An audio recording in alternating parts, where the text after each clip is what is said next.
ఓం సాయిరామ్. బాబా భక్తులందరికీ కూడా నమస్కారం అండి. అందరూ కూడా సుఖంగా సంతోషంగా ఎప్పుడూ కూడా ఆనందంగా ఉండాలి అని చెప్పి ఆ బాబాగారి తరపున నేను కూడా మనస్ఫూర్తిగా కోరుకుంటున్నాను.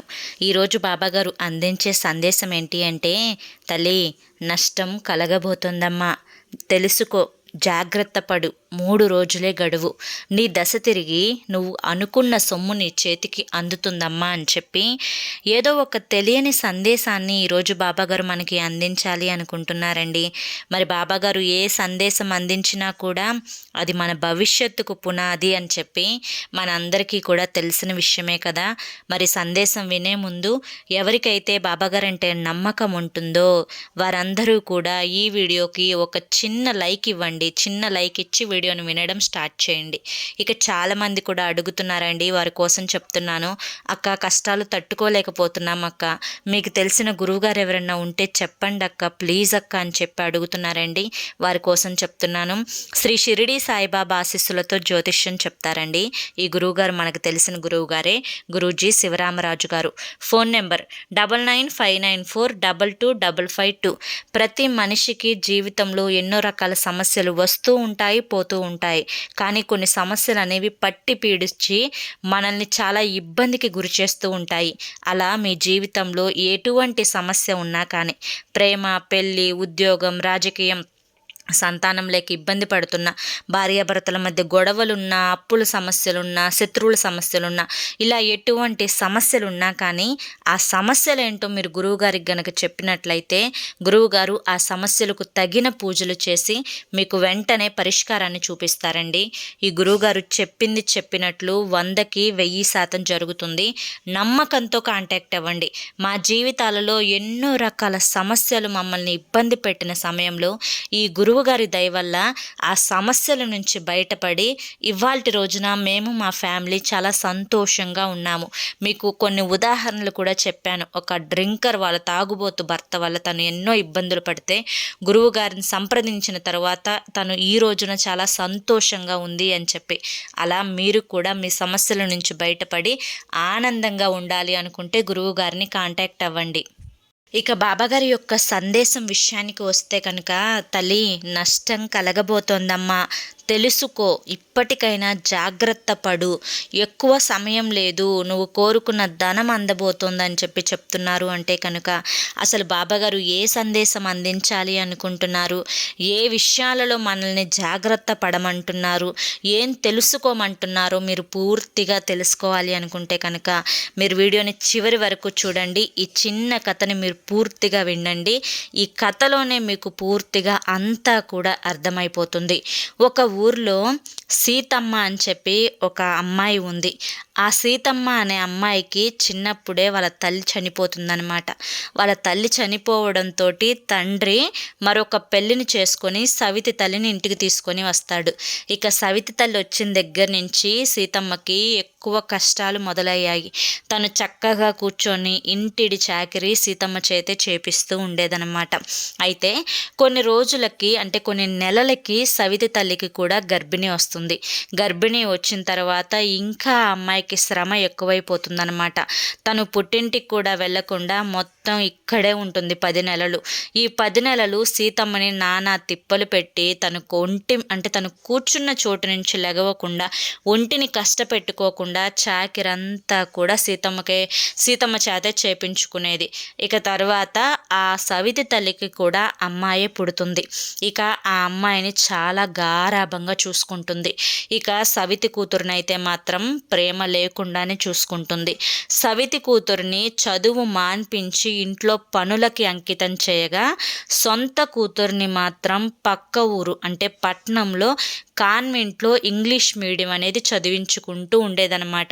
ఇదంతా తెలిసిన తండ్రి కూడా ఆ సవితి తల్లికి, అంటే భార్యకు భయపడి పన్నెత్తి కూడా మాట్లాడేవాడు కాదు. అయితే ఒకరోజు ఇద్దరూ కూడా పెళ్ళిడికి వస్తారు. అంటే ఇద్దరి మధ్య పెద్ద గ్యాపే ఉండదు. ఒక 2 ఏళ్ళు అట్లా గ్యాప్ ఉంటుందనమాట. ఒక 3, 4 ఏళ్ళు గ్యాప్ ఉంటుంది.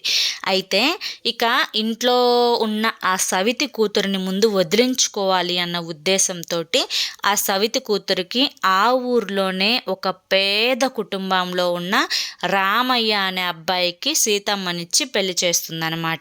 ఇక తన దరిద్రం వదిలిపోయింది అని చెప్పి చేతులు దులుపుకుంటూ ఉంటుంది. కానీ ఇక్కడ సీతమ్మ అదృష్టం ఏంటి అంటే కనుక రామయ్య చాలా మంచివాడు. భార్యను చాలా ప్రేమగా చూసుకుంటాడు. కష్టం విలువేందో తెలిసిన వ్యక్తి, భార్య అంటే తెలిసిన వ్యక్తి అన్నమాట. ఇక తను రోజు కూడా భార్యాభర్తలు ఇద్దరూ కూడా చక్కగా పొలం వెళ్ళొచ్చి కష్టపడి ఒక రూపాయిని సంపాదించుకొని ఆనందంగా ఉండేవాళ్ళనమాట. ఇక తర్వాత సవితి కూతురికి కూడా, అంటే తన సొంత కూతురికి కూడా పెళ్లి చేసే వయసు అయితే వచ్చేసింది. ఇక తన కూతుర్ని మాత్రం మంచిగా చదివించి, మంచిగా సాఫ్ట్వేర్ చదివిన అబ్బాయి, జాబ్ చేస్తున్న అబ్బాయి, నెలకి 2 లక్షలు శాలరీ ఇచ్చే అబ్బాయికి ఇచ్చి పెళ్లి చేస్తుందన్నమాట.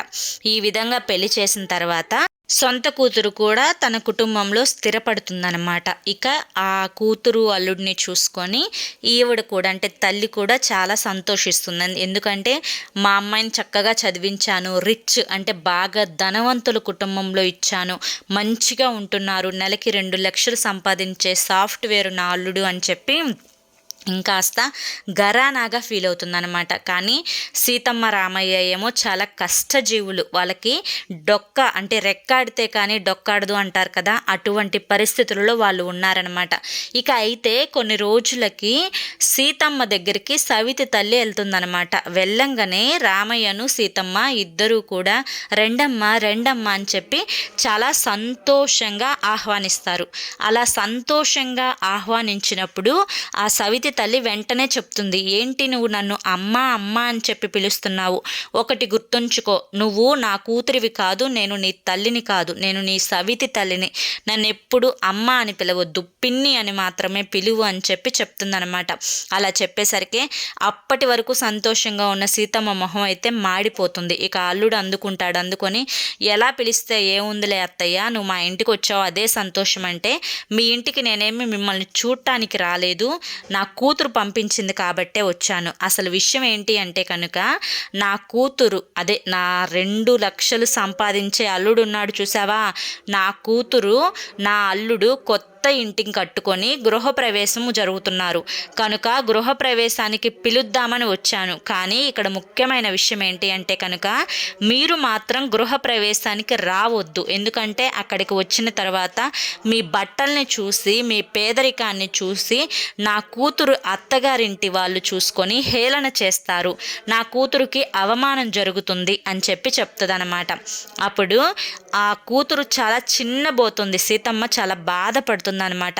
సరేనమ్మా, నువ్వు కోరినట్లుగానే నేను ఆ చెల్లి గృహప్రవేశానికి నేను వెళ్ళను, ఇక మీరు వెళ్ళొచ్చు అని చెప్పి చెప్తుందనమాట. ఇక ఆ విధంగా చెప్పి ఆవిడ వెళ్ళిపోయిన తర్వాత సొంతగా ఆ చెల్లెలు ఎవరైతే ఉందో ఆ చెల్లెలే ఫోన్ చేస్తుంది. ఫోన్ చేసి, అక్క అమ్మ వచ్చి ఏం చెప్తుందో నాకు తెలుసు, నువ్వు అమ్మ మాటలు ఏం పట్టించుకోవద్దు, నేను నిన్ను పిలుస్తున్నానక్క, నువ్వు మా ఇంటికి గృహప్రవేశానికి రావాలి, ఒకరోజు ముందే రాక నాకు కూడా పని చేదోడు వాదోడుగా ఉంటుంది అని చెప్పి అక్కి చెల్లి ఫోన్ చేస్తుంది.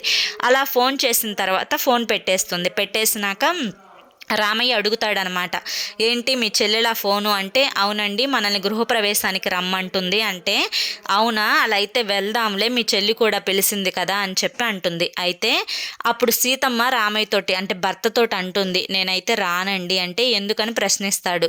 ఎందుకేంటండి, పెళ్ళప్పుడు ఎన్ని అవమానాలు చేశారు, ఇప్పుడు మనల్ని పిలిచినా కూడా మనల్ని నలుగురు ఎదురుగా మన పేదరికాన్ని అవమానించడానికే చెల్లి కూడా రమ్మంటుంది.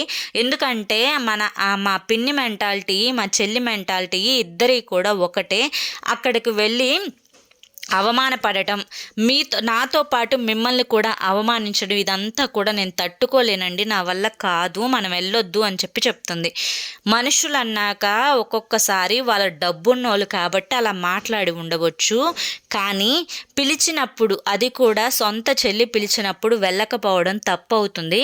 మనం ఇద్దరం వెళ్తున్నామని చెప్తుందనమాట. ఇలా అలా వాళ్ళిద్దరు మాట్లాడుకుంటూ ఉండగా ఈలోపు సవితి తల్లి కూడా సొంత కూతురు ఇంటికి వెళ్తే, అమ్మా నేను కూడా అక్కకి ఫోన్ చేశానమ్మా, మన గృహప్రవేశానికి రమ్మని పిలిచానమ్మా అంటే, అదేంటే ఎందుకు ఫోన్ చేశావు, నేను ఇప్పుడే కదా వాళ్ళ ఇంటికి వెళ్ళి పిలుపుకి, అంటే మా ఇంటి గృహప్రవేశానికి రావద్దని చెప్పొచ్చాను, నువ్వెందుకు చెప్పావే అంటే, ఆ సవితి చెల్లి ఎవరైతే ఉందో ఆ అమ్మాయి రౌడీలాగా నవ్వుతూ, అమ్మా నేను కావాలనే పిలిచాను, ఇక్కడికి పిలిచి దాన్ని ఎలా అవమానిస్తానో చూడు, ఈ అవమానం తను జీవితంలో మర్చిపోలేదు అని చెప్పగా అల్లుడు వచ్చి జరిగిందంతా కూడా తెలుసుకొని, వీళ్ళకి తోడైనోడే అల్లుడు కూడా భార్య నవ్వుతుంటే చూసి తను కూడా పగలబడి నవ్వుకుంటారనమాట ముగ్గురు.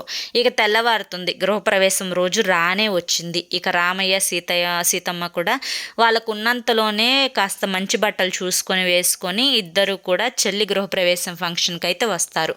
వచ్చేసరికి వాళ్ళని గుమ్మంలోనే అవమానించాలి అని కాచుకొని కూర్చున్న సవితి తల్లి పేడ నీళ్లు కలుపుకొని పక్కన పెట్టుకుంటుంది. అలా పక్కన పెట్టుకున్న తర్వాత వాళ్ళు గుమ్మంలోకి అడుగు పెట్టంగానే ఆ పేడ నీళ్ళని మొహాన విసిరి కొట్టబోతుంది. అలా విసిరి కొట్టే సమయంలో ఒక పోలీసు వాళ్ళిద్దరికీ వచ్చి అడ్డం నుంచుంటాడు.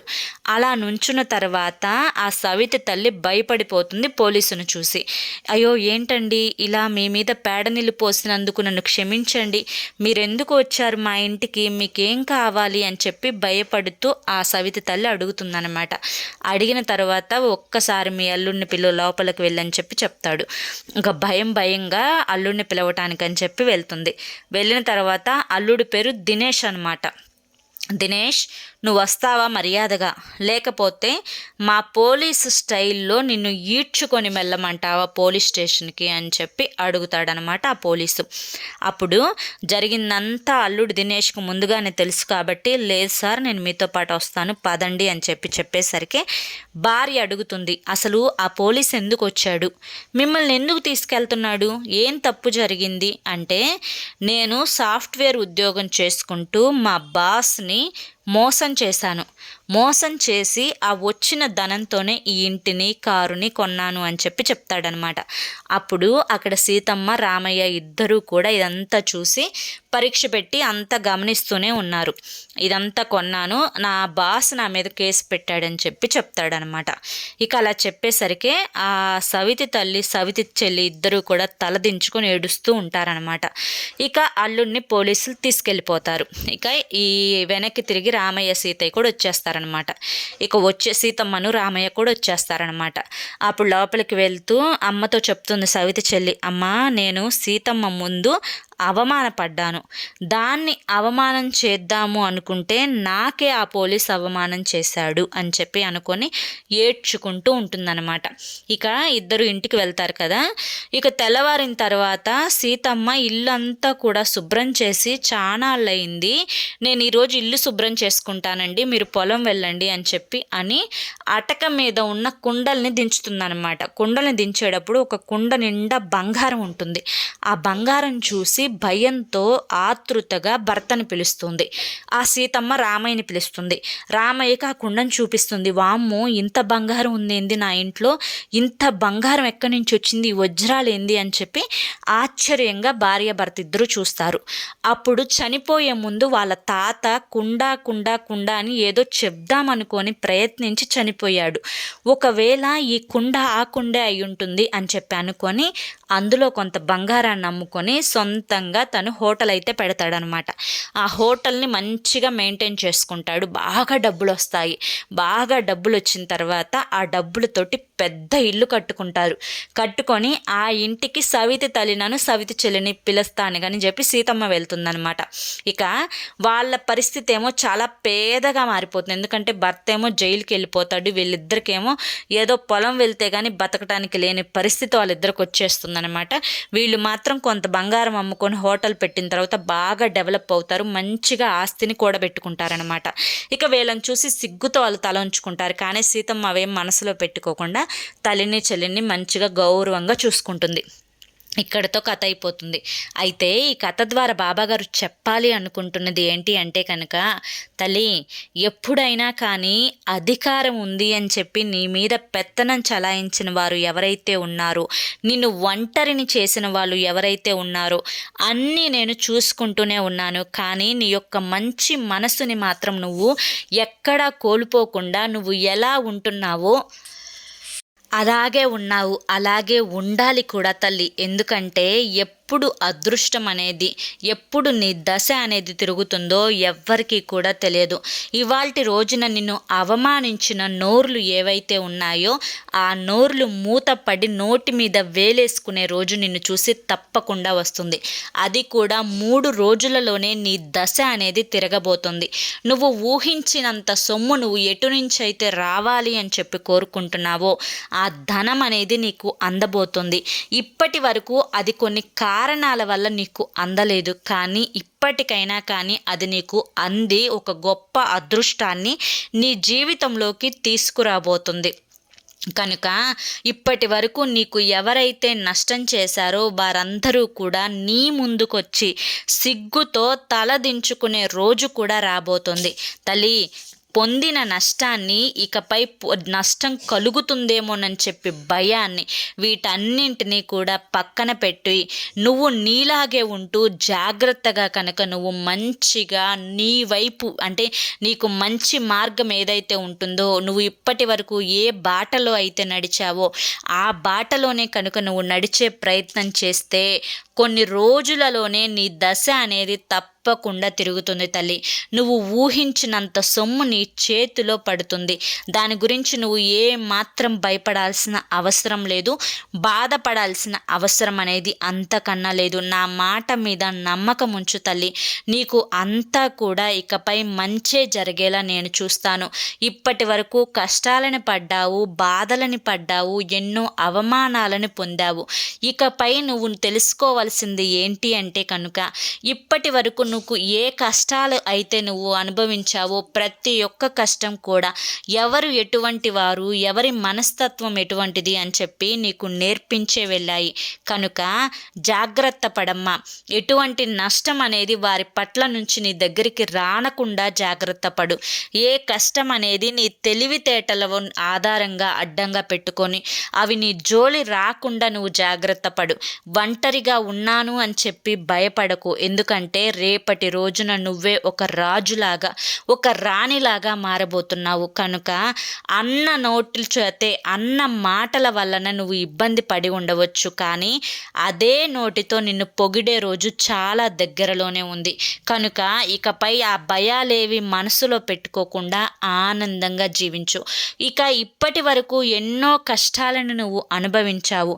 ఇక ఈ కష్టాలన్నింటినీ కూడా నీ అదృష్టం అనేది నిన్ను వరించిన తరువాత పూర్తిగా మర్చిపోతావు. నీ యొక్క బాధలన్నింటినీ కూడా పూర్తిగా మర్చిపోతావు. కేవలం మర్చిపోవడం మాత్రమే కాకుండా ఇకపై ఏ కష్టాలు కూడా నీ జీవితంలో అడుగు పెట్టకుండా నేను చూసుకుంటాను. నా మీద నమ్మకాన్ని ఉంచావు కదా తల్లి, భారం నీదే అన్నావు కదా తల్లి, కనుక ఆ భారాన్నంతా నేనే మోస్తాను. దాని గురించి ఇకపై నువ్వు పూర్తిగా మర్చిపో. అంతా నేనే చూసుకుంటాను, సర్వం నేనే చూసుకుంటాను, అన్ని దగ్గరుండి నడిపిస్తాను, నీకు మంచి జరిగేలా చూస్తాను అని చెప్పి ఈరోజు బాబాగారు మనకి చాలా చక్కటి సందేశాన్ని అందించారండి. ఈ సందేశంలో ఎంతో గొప్ప ఆంతర్యం ఉంది కదా. మరి ఈ సందేశం మీ అందరికీ కూడా నచ్చింది అనుకుంటున్నాను. నచ్చింది అనిపిస్తే చూసి వెళ్ళే వాళ్ళు తప్పకుండా ఒక చిన్న లైక్ ఇవ్వండి. మొదటిసారి సాయి పిలుపు ఛానల్లోకి వచ్చినట్లయితే కనుక సబ్స్క్రైబ్ చేసుకొని సపోర్ట్ చేయండి. మరి రేపు మరొక మంచి సందేశంతో తప్పకుండా కలుసుకుందాం. అంతవరకు కూడా బాబా ఆశీస్సులు అనేవి మీపై ఉండాలి అని చెప్పి మనస్ఫూర్తిగా కోరుకుంటూ సర్వేజన సుఖినో భవంతు. ఓం సాయిరామ్.